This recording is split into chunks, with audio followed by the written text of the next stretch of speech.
Olá! Nesta videoaula de máquinas térmicas, irei falar sobre motores de combustão, parte 3. Nessa videoaula, irei abordar sobre os lubrificantes, a classificação dos lubrificantes, princípio de funcionamento dos motores e a geometria do cilindro.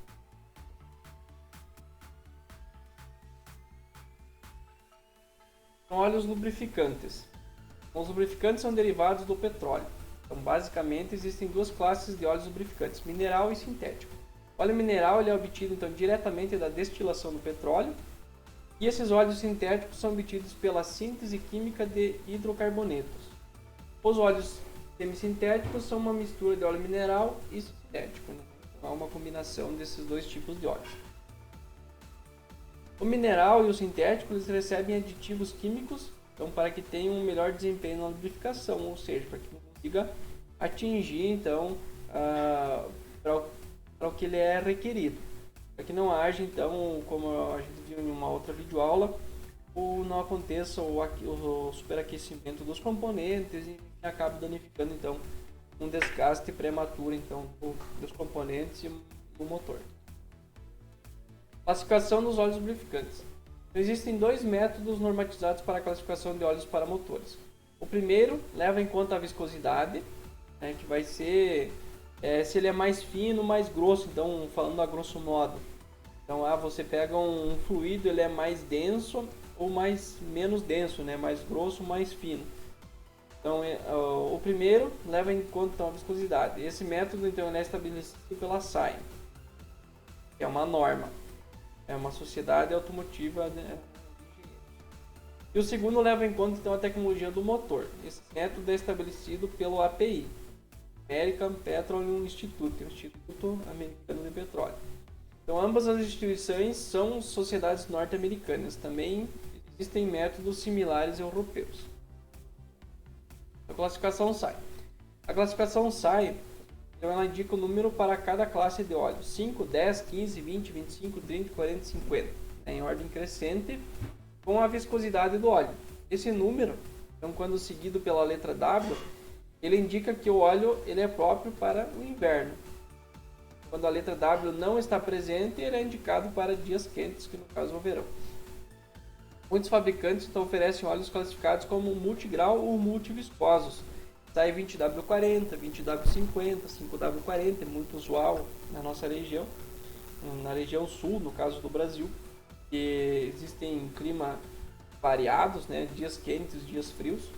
Nesse caso, o óleo procura então atender às exigências de suas classes simultaneamente, ou seja, para o inverno e para o verão, de acordo com as oscilações climáticas que ocorrem. Classificação API. A classificação API ela se divide em duas grandes classes, sinalizadas com as letras S, motores de ciclo Otto, e C, motores de ciclo diesel. Com cada uma dessas letras ela é seguida por uma segunda, A, B, C, D e assim por diante. O que essa segunda indica? A classificação do óleo de acordo com as exigências tecnológicas do motor. Então tem que olhar lá no manual do fabricante para ver qual que é a indicação. O óleo SA era um óleo mineral puro para motores a gasolina, fabricados antes de 1930, o SB até 1951, o SC até 1967. Pode-se dizer então para os óleos lubrificantes que o avanço tecnológico buscou aumentar a eficiência do motor. Para isso, então, consequentemente, é preciso aumentar a temperatura de trabalho do motor para que você consiga ter então essa potência desejada. Atualmente estão em uso então os óleos SJ 97, SL 2002, SM 2004, SN 2010 e todos os inferiores a SH são considerados obsoletos no momento. Então, a maioria desses óleos atuais pode ser usado tanto em motores a gasolina quanto a álcool ou GNV, que é o gás natural veicular. Porém, em motores diesel eles usam um óleo específico para fazer a lubrificação. Da mesma forma, então, os óleos CA 40, 49, entre 40 e 49, CB entre 50 e 60 e CC entre os anos 61, todos para motores a diesel são considerados obsoletos. E atualmente são utilizados o CF, nos anos 90, CG, anos 95, CH 98, CI 2002, CJ 2006. E a partir de 94, todos esses óleos ganharam o número 4 na sua classificação, para indicar que são próprios para motores de 4 tempos, CF4, CG4 e assim por diante. Então, óleo para motor de 2 tempos está limitado ao CF2, que é de 94. Princípio de funcionamento dos motores internos, de combustão interna, alternados. Se realiza em ciclos denominados ciclos termodinâmicos, no qual se distingue 4 fases. Então, a demissão, compressão, expansão e escape. Então, os MCI eles podem ser de 2 tempos ou 4 tempos. Ambos podem ter ignição por centelha ou por compressão.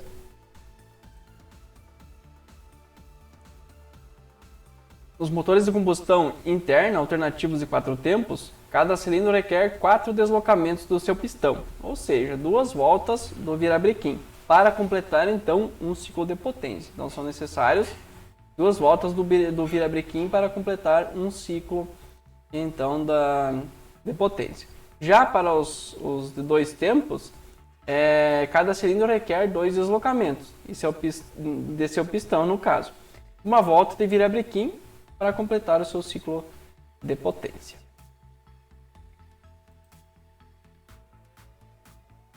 Considerando apenas um único conjunto então, de cilindro e pistão, então o ponto mais alto que o pistão atinge é o ponto morto superior, ou seja, é esse ponto aqui na parte superior.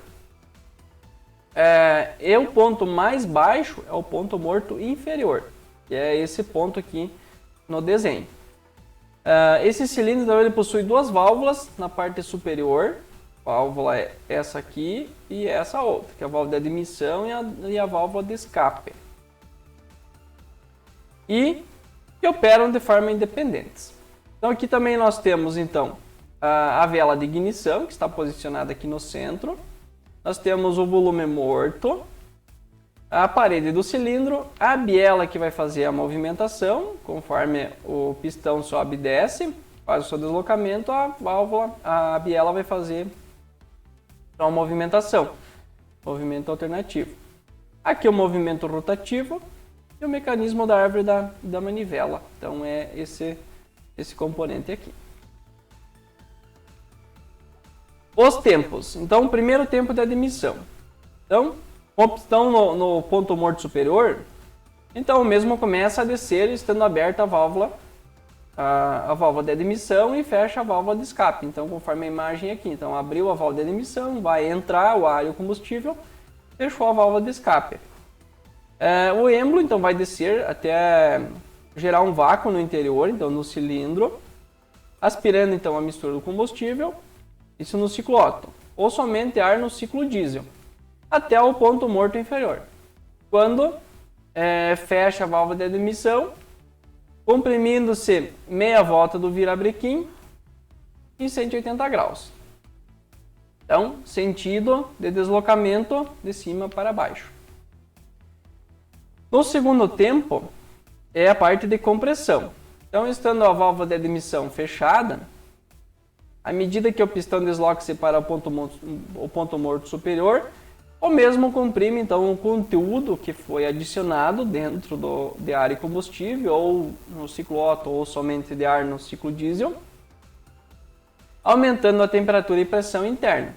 O virabrequim gira 180 graus, completando então o primeiro giro. Volta completa a 360 graus. Então desceu, subiu. No terceiro tempo, então ocorre a expansão. Pouco antes do pistão atingir o ponto morto superior, com a válvula de admissão e a válvula de escape fechadas, a mistura do ar combustível ela é queimada. Então acontece a combustão, ou seja, a explosão. A energia liberada desloca o pistão para o ponto morto inferior, realizando o trabalho mecânico. Essa força é transmitida então através da biela ao virabrequim, completando uma volta e meia de menos 540 graus. E no quarto tempo acontece o escape. Então a válvula de admissão fica fechada, abre-se a válvula de escape e o êmbolo, ao se deslocar do ponto inferior, morto inferior ao ponto morto superior, vai expulsar então os produtos da combustão. O virabrequim executa outra meia volta, 180, completando 720 graus. E aí se dá o ciclo então de potência. Então aqui tem outro desenho mostrando, né, o primeiro tempo. Então nós temos aqui a válvula de admissão aberta, vai ter a mistura do combustível, câmara de combustão, o pistão, a haste de conexão e o virabrequim. Então é o ponto de aspiração. Então vai entrar o combustível e o ar, aqui vai comprimir, né, os componentes, vai aumentar a temperatura e a pressão, vai acontecer a explosão no terceiro tempo e depois abre a válvula de escape e vai liberar então os gases que foram gerados com a explosão. Ao longo do ciclo, o pistão moveu-se 2 vezes para baixo, admissão e expansão, e 2 vezes para cima, compressão e escape. Ao se verificar o conjunto biela e manivela, pode-se observar que o virabrequim então completou 2 rotações durante o ciclo. Mais adiante será visto que o motor de 2 tempos executa um ciclo cada rotação e o pistão completa o ciclo com apenas 2 cursos. Né? Então, essa é a diferença de 4 tempos, 2 tempos. Então aqui nós já vimos em uma outra videoaula então, a diferença das características do motor Otto e do diesel. Ignição centelha elétrica, diesel compressão, combustível gasolina ou álcool ou gás. E aqui o óleo diesel e a mistura fora da câmara de combustão e aqui é dentro da câmara de combustão. Ignição por faísca no ciclo Otto. Nesse processo, então, o gás de admissão é uma mistura de ar e combustível. Então, o combustível é atomizado na corrente de ar por meio de um injetor, antes no caso da entrada do cilindro. Quase ao final do processo, então, de compressão, a ignição de combustão é feita por uma faísca elétrica, gerada então por uma vela de ignição. Esse tipo de combustão é apropriado então para combustíveis como gasolina, o etanol, o gás natural e entre outros. São aplicados predominantemente então no caso dos automóveis. E já a ignição espontânea, que é no ciclo diesel, então o ar é admitido, no caso como a gente já viu, e pouco antes do final do curso de compressão, o combustível então é pressurizado, é injetado dentro ali na parte superior ali do pistão, e ele é comprimido então diretamente no topo do cilindro, a alta pressão. Então vai aumentar a pressão e a temperatura, né? A temperatura pode chegar em torno de 600 graus, então alta temperatura, a pressão também, e vai causar então a ignição espontânea da combustão. Ele é apropriado então para o óleo diesel e são aplicados em caminhões, ônibus, tratores e assim por diante. Então aqui nós temos motores internos Otto e motores internos diesel. Então, no primeiro tempo, aspiração da mistura ar-combustível, aqui da aspiração do ar. No segundo tempo, a compressão da mistura, aqui a compressão do ar. Ignição da mistura através da faísca elétrica de uma vela, expansão dos gases e realização de trabalho no terceiro tempo.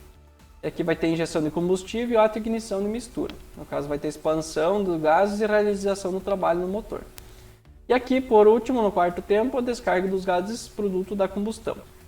E aqui, descarga dos gases produto da combustão. Então, é a mesma coisa para os dois motores. Já para os motores 2 tempos, ele executa então um ciclo a cada rotação e o pistão completa então o ciclo com apenas 2 deslocamentos. Normalmente, esses motores não têm válvulas, eliminando-se então o uso de tuchos, hastes, então diminui os componentes do motor. O comando de válvula no caso. O cárter, que possui dimensão reduzida, então vai receber o ar combustível e o óleo de lubrificação, que no caso ele é colocado junto com o combustível a dosagem recomendada. Deve ser cuidadosamente fechado, pois nele se dá a pré-compressão da mistura. O motor de 2 tempos precisa ser explicado então para cada um dos processos de combustão separadamente, Otto e diesel. Então no caso do motor de 2 tempos, de ignição por faísca, o curso do pistão provê admissão e compressão simultaneamente, então no mesmo tempo, que no caso é o primeiro tempo. E a expansão e o escape são simultaneamente também juntos no segundo tempo. Motores de 2 tempos a gasolina são aplicados em motocicletas, em pequenos motores portáteis, motosserras, né, roçadeiras e entre outros equipamentos. Geralmente são motores de baixa potência, mas possuem cerca de 70 a 90% de potência, mais do que um motor de 4 tempos de mesma cilindrada. Então aqui nós temos o processo, como é que funciona. Então nós temos a entrada, né, a admissão. Então vai fazer aqui a admissão, vai entrar a mistura de ar, combustível e óleo, vai fazer o processo de compressão, vai diminuir a área aqui, vai aumentar a pressão, vai chegar aqui com a centelha, acontece então a combustão, a explosão, e posteriormente então, aqui no caso aconteceu a explosão, o pistão subiu, aconteceu a explosão, empurrou para baixo. Quando empurra para baixo, no segundo tempo ele já vai fazer então o escape, e assim sucessivamente continua então o processo. Posteriormente vai admitir de novo, vai fazer a compressão, explosão e o escape. Então aqui tem o exemplo demonstrando, né, como é que funciona. Então nós temos a admissão no cárter, a compressão no cilindro. Então como é que funciona no ponto morto superior até abrir e fechar então as válvulas de admissão e de escape. E aqui a parte da expansão e a exaustão, então, que eu acabei de explicar então anteriormente. Então no motor de 2 tempos de ignição espontânea não trabalha com pré-compressão no cárter. Então, possui carregamento forçado por meio de um compressor volumétrico rotativo, que no caso são lóbulos, ou por um turboalimentador, no caso de um motor a diesel. Então seu sistema de lubrificação é semelhante aos motores de 4 tempos, isso é, leva o óleo no cárter e possui bomba de óleo, filtro e etc. Então aqui então, tem o sistema de funcionamento então, de um motor 2 tempos diesel. Como é que ele faz? Então ele tem o auxílio então, de um compressor volumétrico, um turbo, para fazer a alimentação, que é para fazer o quê? Para aumentar a pressão, para que aconteça então a explosão e a temperatura, aumente a temperatura e a pressão interna para acontecer a combustão. Tempo zero, admissão e escape. Então, quando o pistão está na parte de baixo do cursor, as janelas de admissão ficam abertas. O ar então é empurrado para dentro do cilindro por ação de um compressor externo. Enquanto isso, a válvula de escape está aberta e o ar alimentado lava o cilindro. Isso é, ajuda a expelir os gases de queima presentes no cilindro. Então nós temos aqui, no primeiro tempo, a compressão. Então quando o pistão começa a subir, a válvula de escape é fechada e ele próprio fecha as janelas de admissão. O ar é comprimido no curso da subida do pistão. Então está aqui o exemplo. No segundo tempo acontece a expansão. Um pouco antes de um pistão atingir o topo, então o combustível é injetado em alta pressão e acontece a combustão espontânea seguido da expansão. E o ciclo se repete. Motores de 2 tempos a diesel geralmente têm grande potência, sendo tipicamente aplicados em instalações estacionárias e navios de grande porte. A geometria do cilindro. Então é muito importante a geometria do cilindro. Como é que funciona a geometria do cilindro? Então aqui na figura mostra então um desenho esquemático do cilindro de motores com o diâmetro, S minúsculo é o curso. Observe que o S do cilindro equivale à distância entre o ponto morto superior e o ponto morto inferior. Esse curso é igual então ao diâmetro da manivela dm, que é esse diâmetro aqui. A partir daí é possível então estabelecer algumas relações geométricas conforme segue. Então nós temos aqui a classificação diâmetro vezes o curso. Motor super quadrado, que o diâmetro é menor que o curso. Então torque o diâmetro é maior que o curso, então o torque vai ser menor do que a potência. Aqui rotação alta, uso em motos e motores de competição. Motor quadrado, diâmetro igual ao curso, torque igual à potência. Não é regra, mas as linhas leves aproximam-se dessas características. E motor subquadrado, o diâmetro é menor do que o curso, o torque é maior que a potência. Rotação baixa beneficia o torque, o uso na linha pesada diesel e algumas linhas leve 1.0. Então nós temos o volume de deslocamento, que é o VD, que é o volume entre o ponto morto e o ponto superior e o ponto morto inferior. Esse volume corresponde ao volume deslocado por um único cilindro. Então nós temos aqui o volume deslocado é igual a π vezes o d ao quadrado, dividido por 4 vezes o curso. Então aqui nós temos o VD é o volume de deslocamento em centímetros cúbicos, diâmetro do pistão em centímetros, curso do pistão ponto morto superior menos ponto morto inferior em centímetros e o número de cilindros.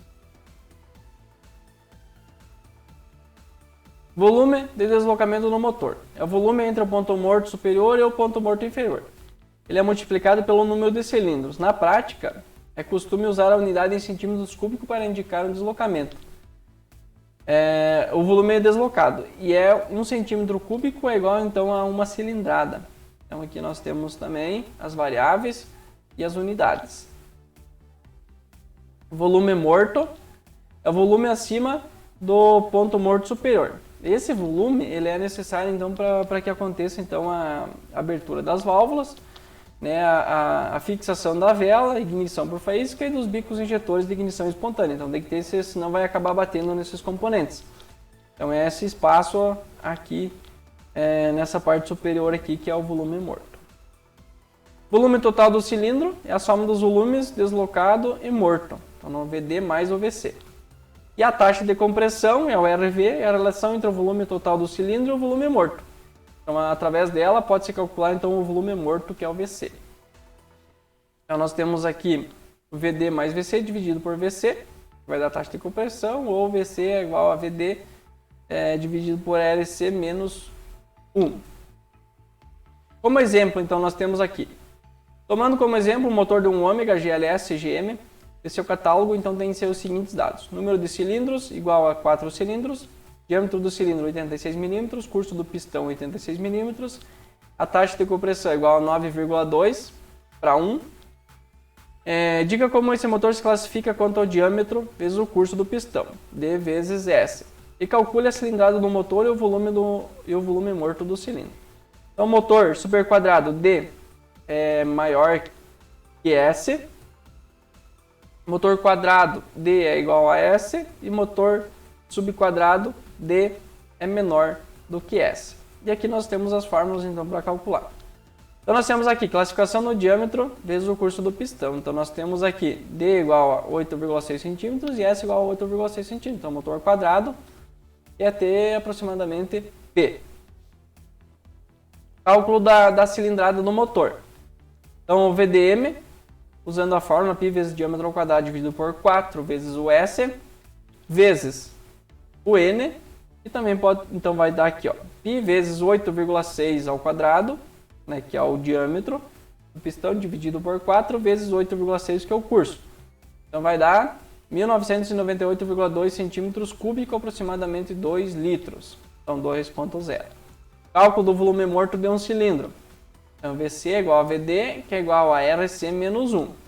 1998,2 centímetros cúbicos, que é o VDM, dividido por 4, que é o número de cilindros, vai ser dividido por 9,2, que é a taxa, menos 1.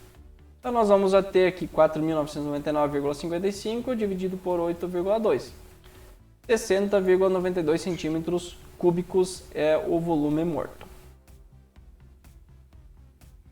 Porque são 4 cilindros.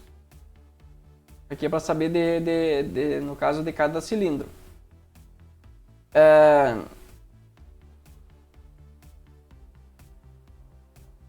Conhecendo o volume morto do cilindro, aqui é um segundo exemplo. Conhecendo o volume morto do cilindro no motor do exercício anterior, calcule a altura deixada no cilindro para a abertura das válvulas e diga o que ocorre com a taxa de compressão, se o cilindro for rebaixado em 1 mm. Cálculo da altura do volume morto. Então nós temos aqui VC igual a π vezes d ao quadrado dividido por 4 vezes o H. H igual a 4 vezes VC dividido por π vezes d ao quadrado, né, isolando o H.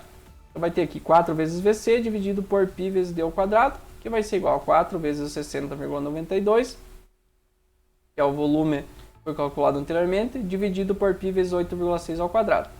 Aproximadamente 1,05 centímetros, 10,5 milímetros. Cálculo da taxa de compressão se o cilindro for rebaixado em 1 milímetros. Nós vamos ter aqui VC vezes π, VC igual a π vezes diâmetro ao quadrado, dividido por 4 vezes h menos 0,1. Então, substituindo, π vezes 8,6 ao quadrado igual a 4 vezes 1,05 menos 0,1, 55,18 centímetros cúbico. Achando aqui vai dar